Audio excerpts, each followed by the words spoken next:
नमस्कार। आज बात करने वाले हैं रेल यात्रा की, रेल के सफ़र की। और रेल के साथ एक खेल ख्याल में आता है। ऐसा खेल जिसमें खूब सारे बच्चे होते हैं, जैसा कि आप अपने स्क्रीन पर देख रहे हो। ये कितने सारे बच्चे हैं जो रेलगाड़ी का खेल खेल रहे हैं। पीछे वाले बच्चे ने आगे वाले बच्चे का या तो हाथ पकड़ा है, दुपट्टा पकड़ा है या उसकी कमीज पकड़ी है। इस तरीके से एक लंबी सी लाइन बनाते हैं, फिर सब एक साथ गोल घेरे में घूमते हैं और एक बच्चा जोर से सीटी की आवाज निकालता है, कू। छुक छुक छुक छुक छुक छुक छुक छुक छुक छुक छुक। आप ऐसा ही एक चित्र अपने स्क्रीन पर अभी देख भी रहे होंगे। पाठ है एक कविता जिसका नाम है छुक छुक गाड़ी। तो पढ़ें उस कविता को। छूटी मेरी रेल रे बाबू, छूटी मेरी रेल, छूटी मेरी रेल रे बाबू, छूटी मेरी रेल। हट जाओ भैया, हट जाओ भैया, मैं ना जानूं फिर कुछ भैया, टकरा जाए रेल। छूटी मेरी रेल रे बाबू, छूटी मेरी रेल। हट जाओ भैया, मैं ना जानूं फिर कुछ भैया, टकरा जाए रेल। धक धक धक धक धू धू धू धू, धक धक धू धू धू धू, भक भक भू भू, छक छक छक छक छू छू छू छू करती आई रेल। इंजन इसका भारी भरकम, इंजन इसका भारी भरकम, बढ़ता जाता गम गम गम गम, धम धम धम धम धम धम धम धम करता ठेलम ठेल। सुनो गार्ड ने दे दी सीटी, सुनो गार्ड ने दे दी सीटी, टिकट देखता फिरता टीटी, सटी हुई वीटी से वीटी करती पेलम पेल। छूटी मेरी रेल, छूटी मेरी रेल रे भैया। ये थी एक मज़ेदार कविता। आपने अगर ये कविता का मज़ा लिया और साथ साथ कविता को पढ़ा भी, तो आपने देखा होगा कि इसमें साथ में प्रयोग किए जाने वाले कुछ शब्द आए, जैसे धक धक, भक भक, छक छक। अब धक धक के साथ बन गया धू धू, भक भक के साथ हो गया भू भू, और छक छक के साथ हो गया छू छू। यानी कि धक धक में पहली आवाज थी ध की, उसमें मिला दी ऊ की आवाज, तो धक धक धू धू, भक भक भू भू, छक छक छू छू। भक भक में भ की आवाज में ऊ की आवाज मिली और छक छक के बाद छ में ऊ की आवाज मिली। अब हम जरा ऐसे कुछ और शब्द बनाएं। अगर सोचो यहां पर होता पक पक, तो पक पक के साथ कौन सी आवाज बनती? प में अगर हम ऊ की आवाज मिलाते, पक पक पू पू। अब अगर होता हमारे पास चक चक, तो चक चक में च के बाद ऊ की आवाज मिलाते तो हो जाता चू चू। अगर होता सोचो टक टक, तो पहली आवाज ट की, टा में मिलाई ऊ की आवाज, बन गई टू टू। जैसे धक धक धू धू, भक भक भू भू, छक छक छू छू, हो जाता हमारा पक पक पू पू, चक चक चू चू, टक टक टू टू। ऐसे ही आपके लिए एक छोटा सा काम है, ऐसे छोटे छोटे शब्द बनाओ जिसमें क की आवाज़ आती हो। पहले कोई भी अक्षर लगा दो, उसके बाद का लगा दो, और उसके बाद जैसे धक धक धू धू है, टक टक टू टू है, ऐसे ही कुछ शब्द बनाओ और हमें भेजो।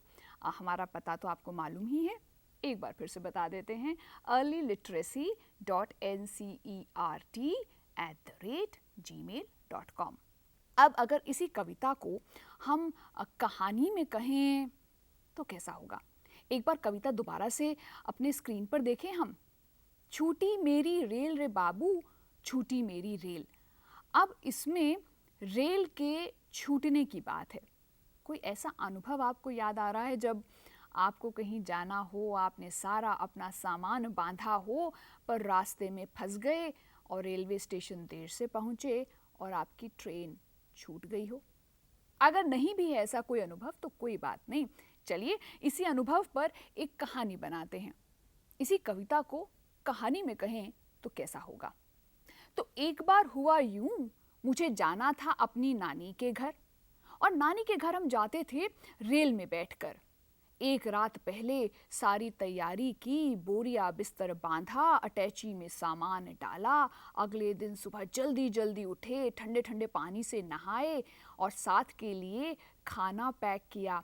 माँ ने आलू पूड़ी और अचार बनाया और हम सारा सामान बांध के रिक्शे में बैठे और चले स्टेशन की तरफ। अब रास्ते में सड़क खराब थी और उस चक्कर में ट्रैफिक वहाँ पर जम गया और हम वहीं पर फंस गए। जब तक स्टेशन पहुंचे तो ट्रेन ने एक लंबी सी सीटी मारी, कू, और क्या देखते हैं कि जिस ट्रेन में हमको बैठकर जाना था वो प्लेटफॉर्म को छोड़ के जा रही है और धीरे धीरे उस ट्रेन ने गति पकड़ ली। हमारे सामने से ट्रेन निकल गई और हम खड़े रह गए प्लेटफॉर्म के ऊपर। क्या करें? घड़ी देखें, फिर रास्ते के ट्रैफिक को कोसें। क्या करें? प्लेटफॉर्म के ऊपर एक बेंच बनी थी, बेंच पर बैठे, बस्ते से बोतल निकाली, पानी पिया। अब सुबह चूंकि जल्दी उठे थे और जल्दी निकलना था तो इसलिए ढंग से खाना या नाश्ता नहीं खाया था। जो आलू पूड़ी ट्रेन में बैठ के खाने थे वो हमने प्लेटफॉर्म पर बैठकर खाए। पूड़ी, अचार और सूखी आलू की सब्जी। चटकारे लिए आधा पौना घंटा प्लेटफॉर्म की हो रही गतिविधि को देखा, कभी बाएं कभी दाएं, और उसके बाद वापस चल पड़े घर की तरफ। और घर पहुंचे तो आस पड़ोस ने पूछा, भाई आप तो गए थे ना, आपकी ट्रेन थी, हाँ जल्दी कैसे आ गए? तो हमने अपने पड़ोसियों से कहा, क्या करें भाई, आपके बिना हमारा दिल नहीं लग रहा था, वापस आ गए। तो देखा आपने, हमने इस कविता को एक कहानी में भी बदल दिया। तो आपको भी अपना कोई ऐसा अनुभव याद आया होगा इस कहानी को सुनने के बाद, जब आपकी रेलगाड़ी छूटी होगी या फिर रेल में बैठकर आपने सफ़र किया होगा और आपके पापा या मम्मी पानी लेने के लिए नीचे उतरे होंगे और उन्हें आने में देर हुई होगी। रेलगाड़ी हल्की सी हिली, चली और आप एकदम से घबरा गए होंगे और आपने हाथ हिलाकर अपनी मम्मी को आवाज़ दी होगी कि भाई ट्रेन छूट रही है, जल्दी जल्दी दौड़ कर आ जाओ। तो वैसा कोई अनुभव याद करो और अपने दोस्तों से, अपने घर में अपने भाई बहनों से, अपने मम्मी पापा से बात करो। कविता पर वापस आएं तो कविता में एक शब्द आया था, इंजन। इंजन इसका भारी भरकम। इंजन क्या होता है ये तो मालूम ही होगा तुमको। जब रेलगाड़ी का खेल खेलते हो, सारे बच्चे रेल के डिब्बे बनते हैं और सबसे आगे आता है रेल का इंजन जो सारे डिब्बों को खींचता है। तो इंजन में कौन सी आवाज़ है? ई की आवाज़ है, छोटे ई की आवाज़। तो क्यों ना हम ई की आवाज़ वाले शब्द अपने स्क्रीन पर देखें और उन्हें साथ साथ दोहराएं।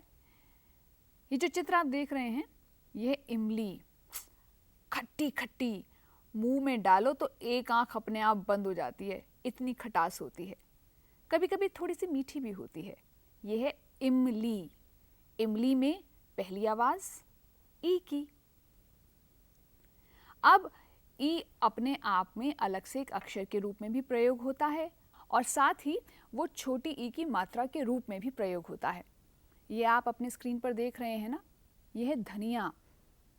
बड़ा अच्छा स्वाद लेकर आता है जब इसे दाल में डाला जाता है। कई बार इसे केवल सजावट के लिए डालते हैं और कई बार इसे स्वाद के लिए डालते हैं। तो ये है धनिया। धनिया में ई की आवाज़ ना के साथ ना से पहले आई, धनिया। आगे बढ़ते हैं। ये है डिब्बा। एक तरफ रेल के डिब्बे और एक तरफ ये डिब्बा।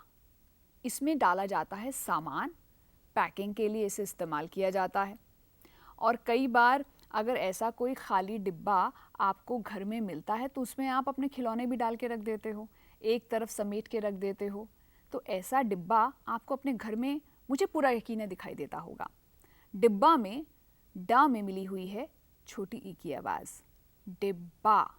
यह है किसान जो खेत जोत रहा है। किसान ना हो तो हम ना हो, खाना कहाँ से आएगा? किसान में क में छोटी ई की आवाज़ मिली हुई है, किसान। भाई ये बहुत ज़रूरी है मीठी मीठी नींद में जाने के लिए। तकिया, तकिया में त के बाद का से पहले आवाज़ आई है ई की, तकिया। इस पर लेट कर मीठे मीठे सपनों में हम लोग डूब जाते हैं।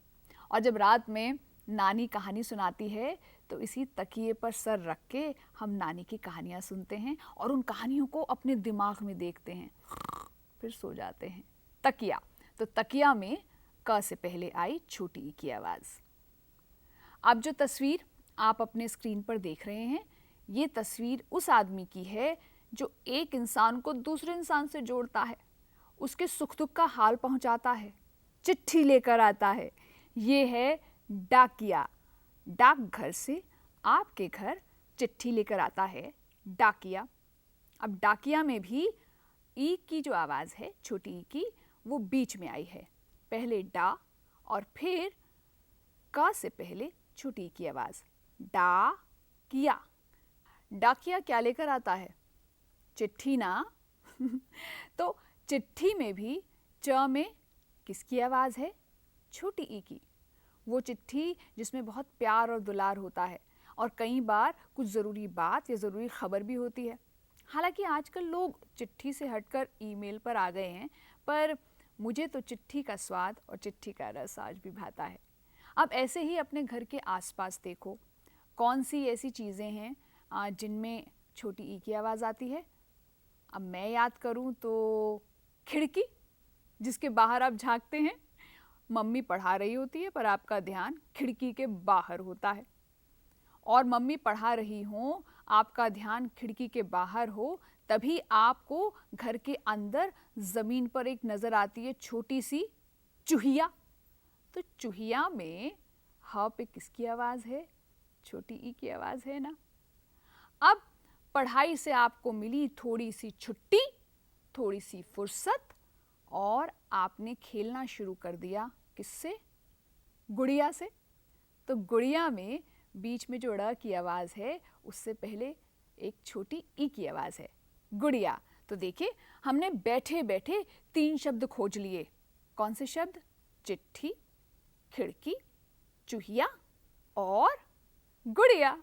4 हो गए। तो इसी तरीके से अपने घर के आसपास, घर के अंदर, रसोई घर में, अपने पढ़ने वाले कमरे में देखो कि कौन कौन सी वस्तुएं ऐसी हैं जिसमें छोटी ई की आवाज़ आती है।